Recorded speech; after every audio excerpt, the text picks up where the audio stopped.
Hello everyone. তো আজ আমি তাড়াতাড়ি অফিস থেকে বাড়ি ফিরে আমার দুটো অর্ডার ছিল, একটা হচ্ছে চিকেন স্যান্ডউইচ আর হচ্ছে চিকেন পিৎজা। তো সেটা খুব তাড়াতাড়ি করে রেডি করে আজকে বাড়িতে দেখলাম মা বানিয়েছে হচ্ছে এই জিনিসটা। এটাকে এক্স্যাক্টলি কী বলে আমি জানি না, বাট খেতে ভীষণ টেস্ট হয়েছিল। এটা টেস্ট করার পরে আমি আজকে ডিনারে খেয়েছিলাম হচ্ছে এই রুটি আর ঘুগনিটা। যে ঘুগনিটা আমার একবার খেয়ে হয়নি, সেটাকে আমি আবার রিপিট করেছিলাম আরও কিছু আইটেম অ্যাড করে। ভীষণ টেস্ট লাগছিল। আর তারপরে আমি রেডি করে নিয়েছিলাম কিছু পিৎজার বক্স, কারণ যখন অর্ডার আসছিলো সেই মোমেন্টে পিৎজা তাড়াতাড়ি করে রেডি করে দেন বক্স রেডি করা ভীষণ প্রবলেম হয়ে যাচ্ছিলো, তো আমি আগে থেকে রেডি করে রাখছিলাম। আর এই দেখো, এই জিনিসটা নেওয়া হয়েছে অনলাইন থেকে, যেটা হচ্ছে রুম ফ্রেশনার টাইপস। রুম ফ্রেশনারের মতো এটা কাজ করবে।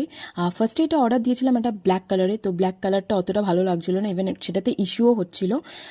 তো তারপরে এই কালারটা এসছে, কালারটা আমার ভীষণ পছন্দ হয়েছে। এর সাথে এই যে হোয়াইট কালারের যে রোটা দেখছো চারপাশ দিয়ে, এটাকে লাইট জ্বলে। আর